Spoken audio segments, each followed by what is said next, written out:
This program was made possible by contributions to your PBS station from viewers like you. Thank you. When local growers put great food on Tennessee tables, that's living green. On the next Live Green Tennessee, we stop by the Sustainability Fair in Crossville, Tennessee. Next, we visit Emerickan Honey in Martin, and finally we travel the daffodil-lined highway of Knoxville to learn the history of the legacy left behind. All this and more coming up next on Live Green Tennessee.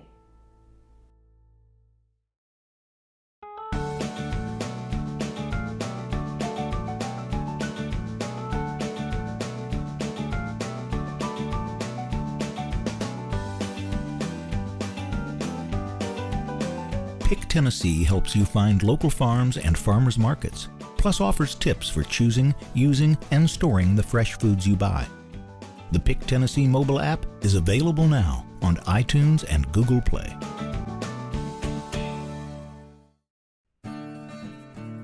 What makes our state unique? Find out on the Tennessee Channel, a statewide initiative by your public television stations. Each program is created in Tennessee, about Tennessee, and broadcasted in Tennessee.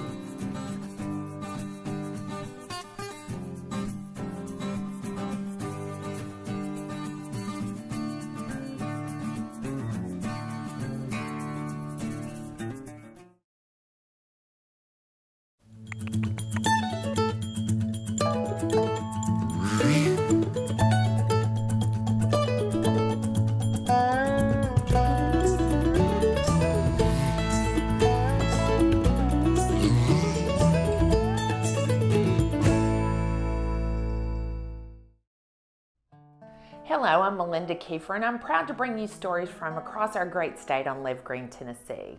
Each year, the City of Crossville hosts vendors and guests from all over Tennessee to demonstrate the importance of sustainability to fifth graders, as well as bring awareness to the cost effectiveness of green technology and how it can help the environment.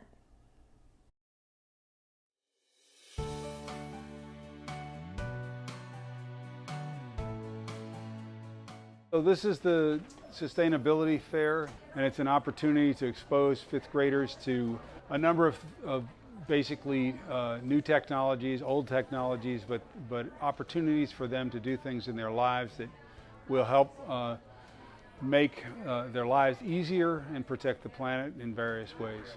I've been involved with the Sustainability Fair since its inception, which was 8 years ago. Our former mayor, Mayor J.H. Graham, he was very passionate about sustainability and teaching the children how to be more sustainable, how to live green, recycling, things of that nature, and felt it would be important to target the younger generation.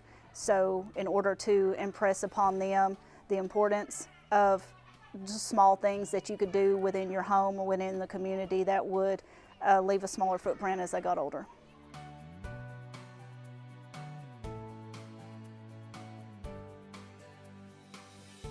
So we're from Apex, and we're sharing a little bit about what we're doing in Cumberland County, which is development of a 71 megawatt wind farm. Our mission has really just been to share more information about wind energy and what it can do across the country on a broader scale. So really to show, talk A, what it does, it creates electricity, and then B, what it's capable of and what it can do for your community. Plateau Curbside Services is here today because we provide a service for residents and businesses in Cumberland County across the Cumberland Plateau where we pick up your recyclables once a week. Recycling is very important because the sustainability of our planet starts with us, and so we have to, educating children is a very important part of that. Recycling one aluminum can saves enough energy to power your TV for 3 hours. I am the environmental manager for Lazy Boy Manufacturing in Dayton, Tennessee. We came over to Crossville to just provide an educational piece, a community outreach piece. So we're giving away soybean seeds, which are small bean seeds, which actually grow really quickly, and hopefully they'll spark an interest by the kids. They'll be able to watch a plant grow from home. That really has nothing to do with our terms in terms of business sustainability, but it's something we thought the kids would be interested in. We're also taking time to talk about our zero waste to landfill initiative and how we've really achieved that by achieving 100% recycling rate. There's several state agencies here like us, the Department of Environment and Conservation, but also Wildlife Resources and our state park system, and we're here to just talk about what the kids can do to become more environmentally aware of their actions and to better improve the conditions, the quality of life for them here in Cumberland County. Today we highlight our overall work and our mission and try to get kids to think a little bit about not only where they are in the watershed, but also the fact that their behaviors, what they do on the land, ends up affecting the water.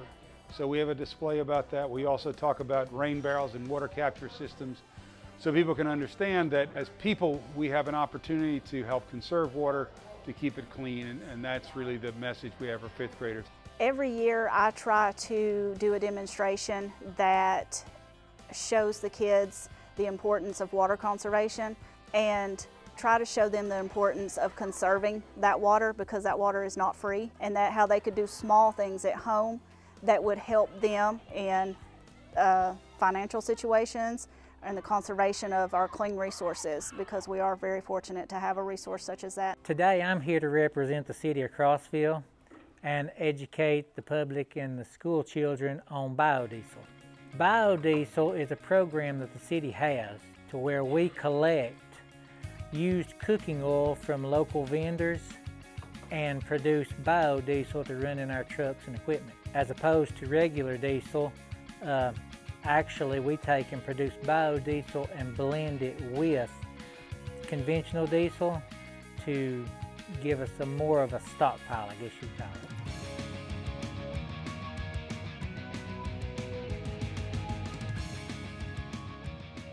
See their jaws drop a little bit. A lot of people kind of take for granted that you flip the switch and the lights come on, but sometimes you don't think about what it takes to turn those lights on after you flip the switch. What's behind the meter? How does the energy get there?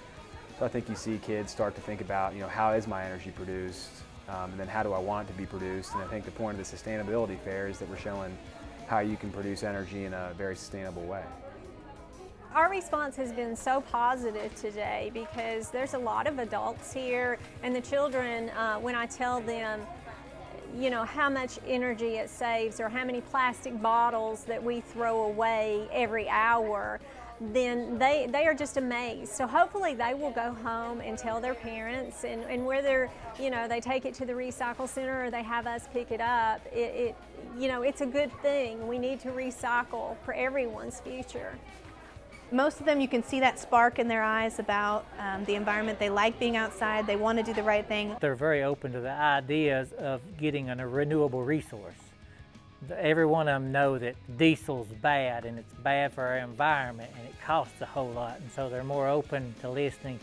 I think you see a general curiosity that what you do matters, okay? In other words, most people don't live on a stream, and so it's important for people to recognize that what they do in their life affects the stream even if they don't live on it. I think that they feel like they can get more involved now. I feel like maybe they think they have more control over what they can do. At this age, they act like they can go out and tell their brothers and sisters, hey, look, we've been doing this wrong.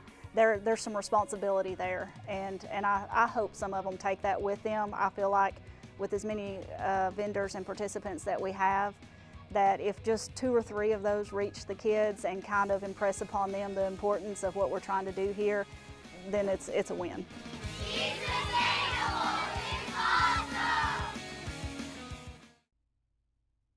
In this upcoming segment, Laura Standiford takes us to Martin, Tennessee's local honey hole, Emerickan Honey, where beekeepers Derek and Emily Laird share with us all the health benefits of consuming and using locally harvested honey and bee pollen.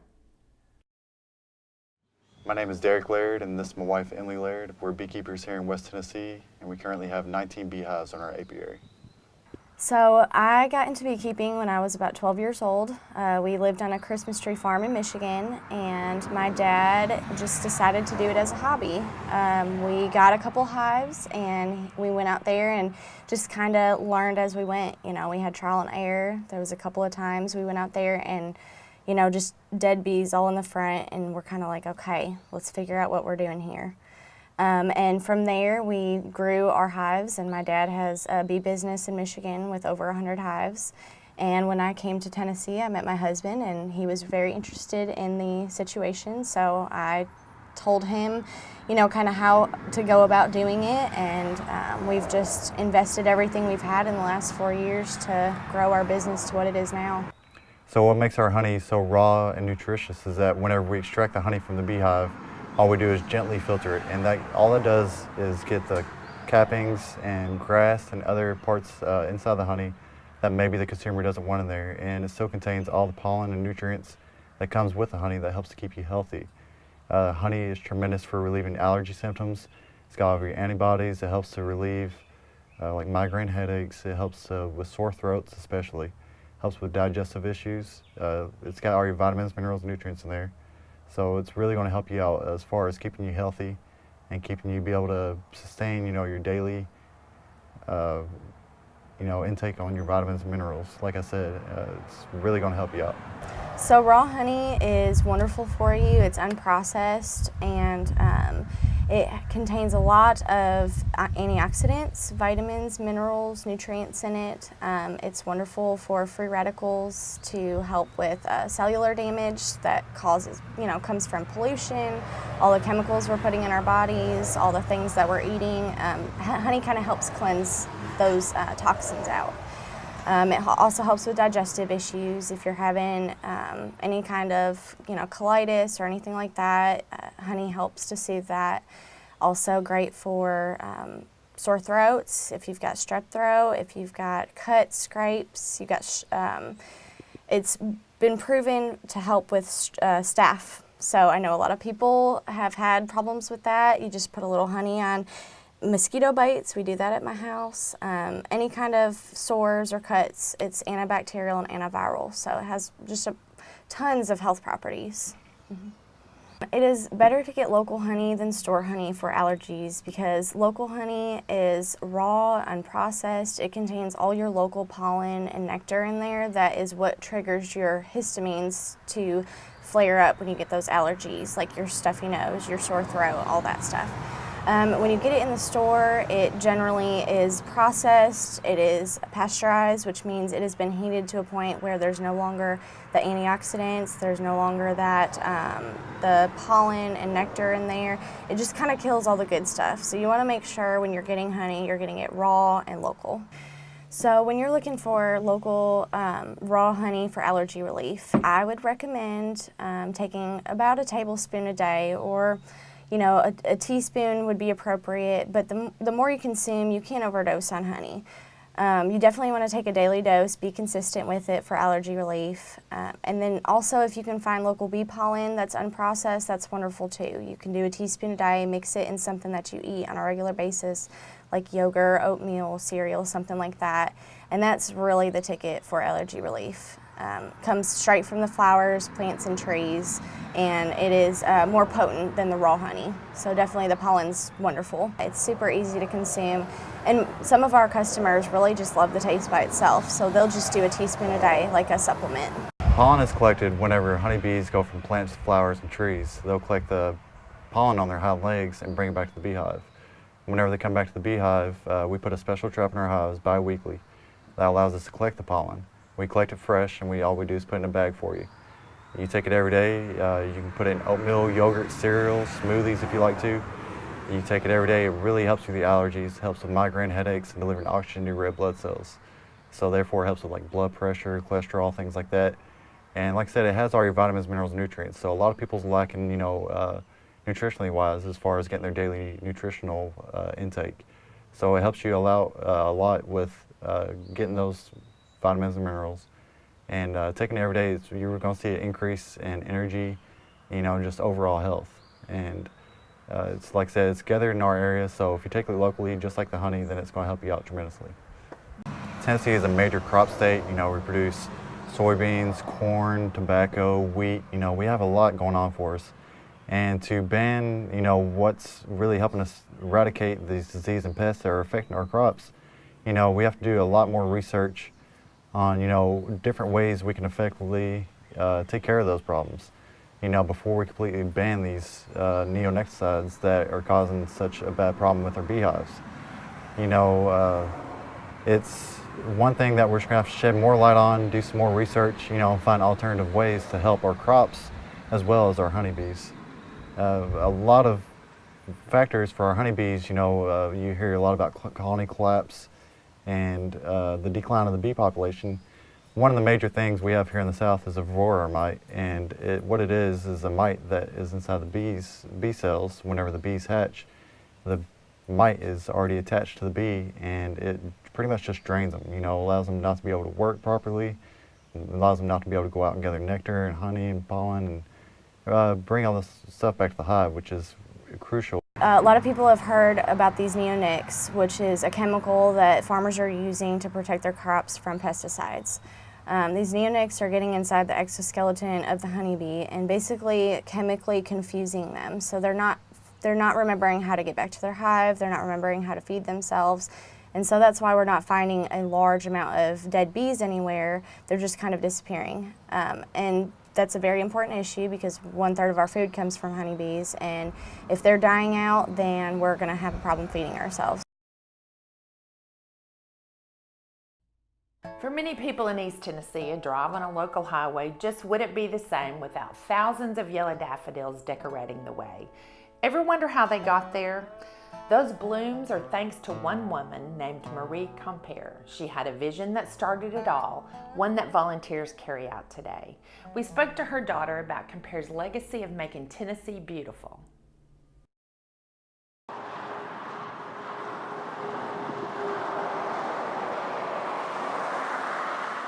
My mother had just this tremendous sense of civic duty. And she was into beautification. She loved beautification. She had a magnificent yard and people would always come to see it. And she felt that Knoxville was a uniquely positioned, exquisitely beautiful piece of land. She wanted everyone to be able to have beautiful plants in their yard. No matter what your economic circumstance was, she felt that this was an inalienable right. And so they started Knoxville Green with the idea of beautifying Knoxville. My mother was Maria Compere. I'm Susie Compere. My mother was the one who started the Daffodil Project. She started this project in the mid-'80s on the Pellissippi Parkway. She chose that because it was a scenic parkway, and also it was the route that my father drove to his work at the lab in Oak Ridge. My mother saw photographs of a place where daffodils had been dumped actually and grew. She was a biochemist and she knew a lot of horticulture and botany. She was very aware of that. And she knew that nothing ate daffodils. Tulips, the Dutch lived on them in the Second World War. Everything will eat a tulip bulb if it has the opportunity. But if you drive out in the country, you see daffodils blooming, you know that that's an old home place because they have a toxin in the bulb. Nothing eats them. They're there forever. For every flower that you do not cut, that daffodil is going to make another bulb because that is, in effect, the seed. That's their reproduction. So every time you don't cut a daffodil, there's another little bulb that's going to move off the parent bulb and make another plant. So they spread, you know, they prosper, and they have no predators. So she loved the idea of daffodils because to my mother, a daffodil was forever. And she's right.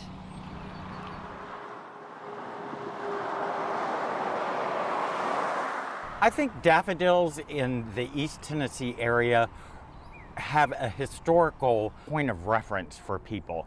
If you go into Cades Cove in the Smoky Mountains, still around some of the old cabins that are there, you'll see daffodils. So I think daffodils resonate with people. They think of their grandmother's yard, they think of going out into the woods. So I think it has a real feeling of, I'm home now, spring is here, and you know, all's right with the world. My mother had this idea initially of planting 1 million bulbs on the Pellissippi Parkway. that vision grew, and ultimately she planted almost 3 million, in fact. It's truly incredible. You know, she was just instrumental in coalescing people together. The daffodils along Pellissippi Parkway was a huge project that grew year after year after year. And she was able to get different groups together that might not normally come together. She had high school students, she had grade school students, she had seniors, she had business people, she had people from the sheriff's office, she had people that were in jail that would come out and help plant the bulbs. So she could really coordinate a group of people into a community-based project like that. I can clearly remember she had a crew from Brushy Mountain out there, and she says, "You're planting these bulbs upside down. Imagine you had to stand on your head. You have to make the bulbs comfortable. You see this bulb? It has a point. The point goes up. The roots, the flat part, that goes down. Now look, this is how you do it." You know, and my tiny little, she was in her 90s then, mother gets down on the ground, pulls the dirt back with her hands, and she shows him, she says, "The bulb has to be like this, and you nestle the dirt around it, and it has to be comfortable. Think about that when you do this." And then she stomped off. My mother many times stopped and pointed out that these daffodils belonged to everybody, and people would go and dig them up. And this really infuriated my mother because her attitude was, this belongs to Knoxville. This belongs to the community. You have no right to come and steal these. They were not your efforts. At Easter, I understood everybody wants to come and have their children in their Easter best and go into a grouping of daffodils and take a picture. Of course, the kids stomp all over the daffodils. They don't mean to. There's no bad intention on anybody's part. But the parents are worried with their cameras and getting the pictures and putting them in the right place, and that's not their concern. But for every flower that's broken, that's a bulb that doesn't get created. She was always thinking about ways to make life more inviting, ways to make people feel good. My mother passed away in 2013.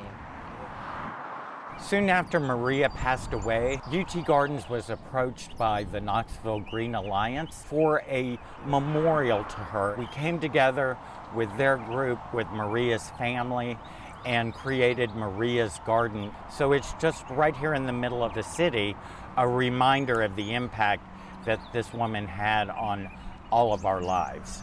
Well, this is a special spot because of Maria's Garden. This is a garden area that was put together for her and dedicated to her. And it has a lot of daffodils in it, and it will be having more. I get all these emails, and they say, "You don't know me, but I just want to say thank you, because every time I drive down the Pellissippi, it makes me smile." What an awesome legacy.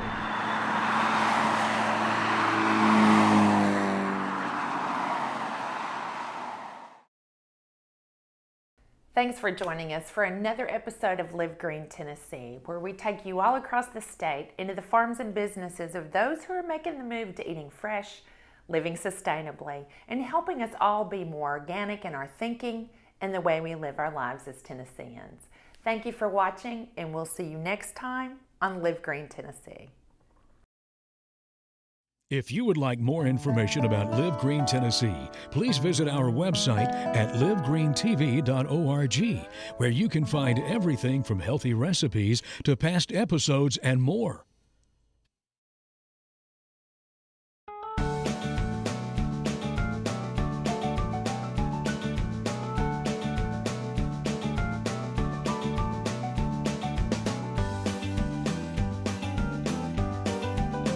Pick Tennessee helps you find local farms and farmers markets, plus offers tips for choosing, using, and storing the fresh foods you buy. The Pick Tennessee mobile app is available now on iTunes and Google Play.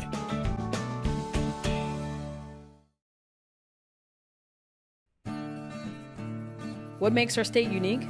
Find out on the Tennessee Channel. A statewide initiative by your public television stations. Each program is created in Tennessee, about Tennessee, and broadcasted in Tennessee.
This program was made possible by contributions to your PBS station from viewers like you.